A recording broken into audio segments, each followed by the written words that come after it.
5 years ago today, France's president announced that the country and its people were at war. The aggressor, COVID-19. The weapons used to fight it, lockdowns, masks, and eventually vaccines. For months on end, people lived isolated lives, making sure to keep more than 2 meters apart. Over the space of 3 years, the virus said to have killed over 7 million people worldwide. Many still left suffering symptoms of long COVID. And then there's the psychological impact. To take a look at where we are on that, we can speak to consultant psychologist Dr. Heather Sequeira. Thanks so much for your time and joining us here on France 24. It's 5 years since, the lockdown here in France was put in place, 5 years since the UN declared it a pandemic.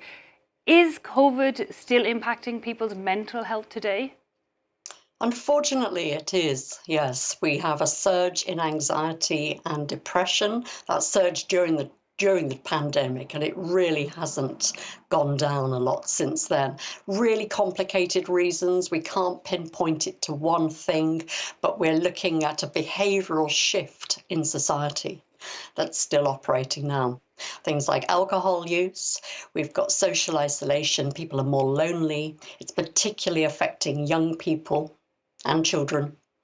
And there's still a lot of unprocessed trauma from that time because people couldn't process it properly at the time.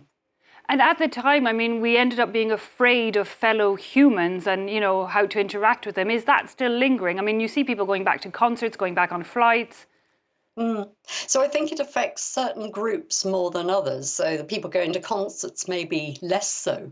But I think younger people in particular, particularly people who were babies at the time of trauma, they missed out on core stages of their development. And the same with younger people, teenagers, people who were meant to be making that life stage of breaking away from their parents a little bit, mixing with friends and other people, exploring the world, really missed out on that. And we're really seeing a lack of confidence, a lack of social confidence, and increasing levels of avoidance in those groups.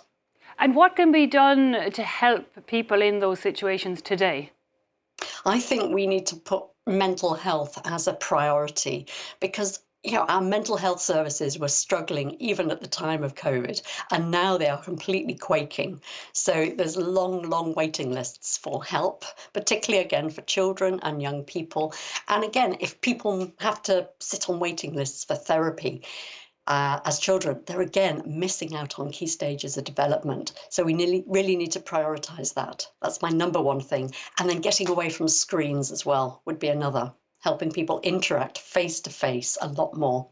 Yeah, people need to push themselves out of that isolation, perhaps comfort zone as it is now, into pushing themselves to face their fear and meet people. Absolutely. We've become too reliant on digital means, so we're hiding behind a screen a lot of the time. So again, it's key people, it's not everybody, but we really need to help people stretch out, as you say, outside their comfort zone. Because even that daily interaction at the shop, I believe, is vital for our mental health. It's really vital, just that smile or, sharing a word with somebody, a small conversation.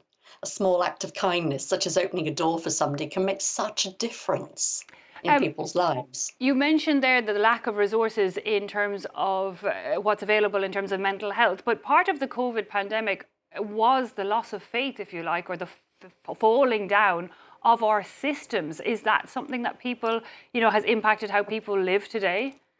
Absolutely. We have less trust in authority. We have less trust in science as a population.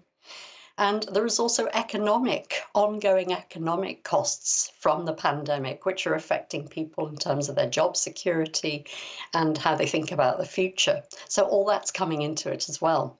So we're looking at a multifaceted problem with many different strands to it. So it's not one simple solution that we can put in place here, but we need to be looking at it as a whole.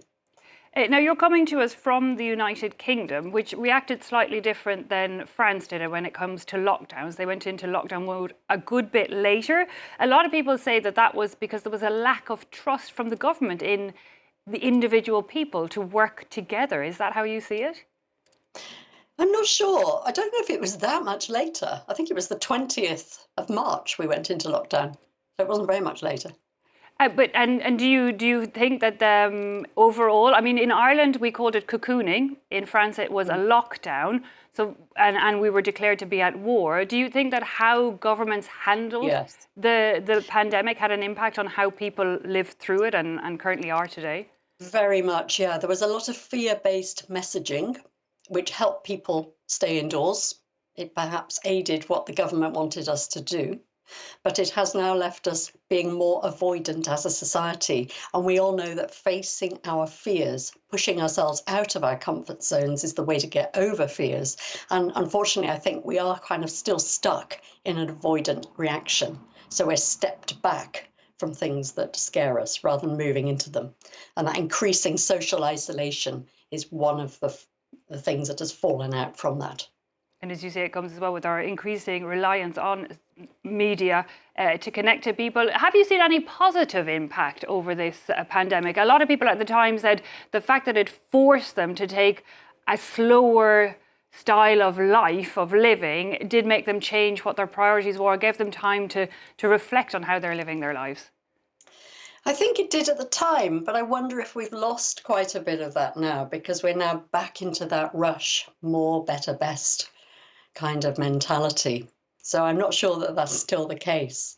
Okay. I think one positive is that we are now able to use remote means such as we're doing right now to communicate with each other, but we need to be really careful that we don't over rely on that. Yeah, that isolation having such a wide impact on our world in more ways than one. Dr. Sequeira, thanks so much for joining us here on France 24. Thank you.